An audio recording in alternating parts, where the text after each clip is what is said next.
Hi guys, so for today's mini vlog, panibagong araw, panibagong ganap na naman na nangyari sa buong maghapon. Just keep on watching!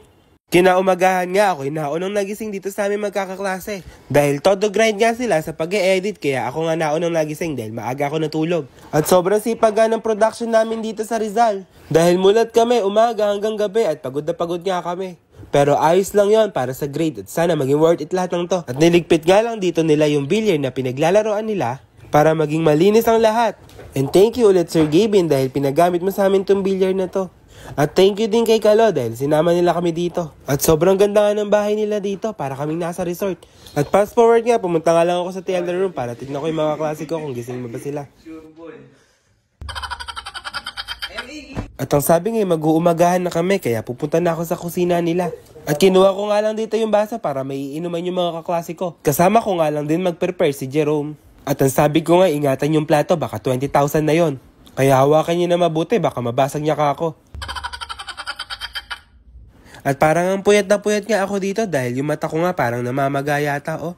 At salamat nga pala sa food na ipinipare. Sobrang nabusog po kami. At salamat po ulit sa pagpapatuloy dito sa bahay nyo at pinakain nyo pa po kami.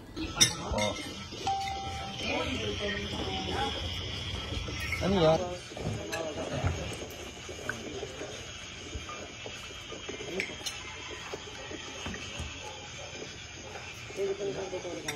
Fast forward nga, nag-swimming nga lang kami dito at salamat nga dahil pinapunta nyo po kami dito sa swimming pool. Sobrang ganda nga dito para kaming nasa resort. Sobrang linis pa ng mga place.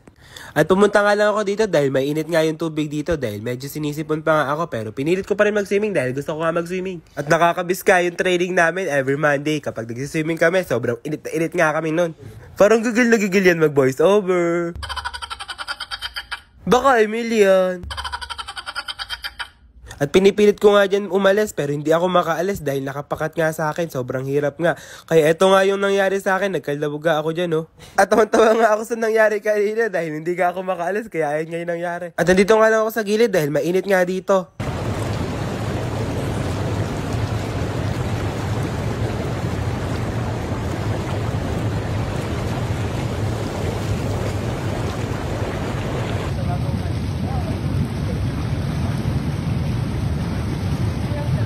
Apo.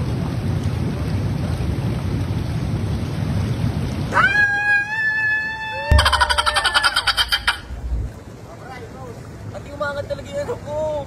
Ito. Yeah.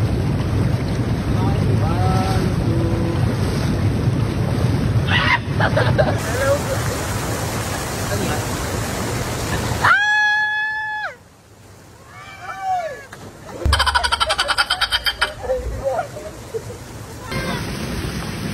Na lang tayo.